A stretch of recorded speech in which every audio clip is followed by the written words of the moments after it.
State law limits just how much an individual or a corporation can give.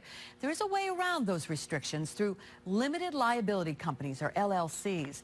Capitol reporter Kimberly Howard is digging deeper on just how individuals can legally funnel unlimited dollars to political candidates here in New York, and why this loophole hasn't been resolved for years. Many political candidates have been propelled to office with the help of what's called the LLC Loophole in campaign finance law.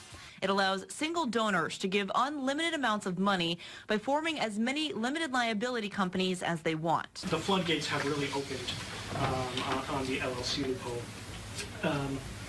We've gone from essentially what was a river to an ocean. As candidate for governor, Andrew Cuomo was by far the largest beneficiary of this loophole during this last election. LLC campaign contributions linked to New York City billionaire Leonard Litwin reportedly broke the $1 million mark. Litwin, who heads up real estate corporation Glenwood Management, has a lot of LLCs, but they're difficult to track. You have to have some sort of, sleuth-like skills to piece together who the powerful entity is behind the limited liability company that's funneling the money. Many times an LLC is just named after an address. Good government groups aren't only concerned about the loophole itself, but this mask major campaign donors can hide behind. As long as this continues to operate in the shadows, the public interest will be at risk. The more donations you give, the more likely it is your phone calls get returned. There have been many attempts to close the LLC loophole through the years, and Cuomo himself has said he'd support it, but a push for the Board of Elections to reinterpret the law failed. This is not a matter for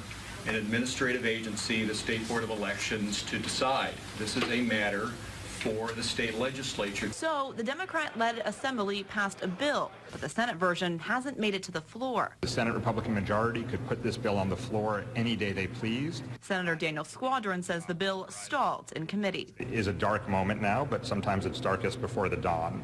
I think that pressure and focus on this is what makes it possible. Pressure has come in the form of a pair of high-profile arrests.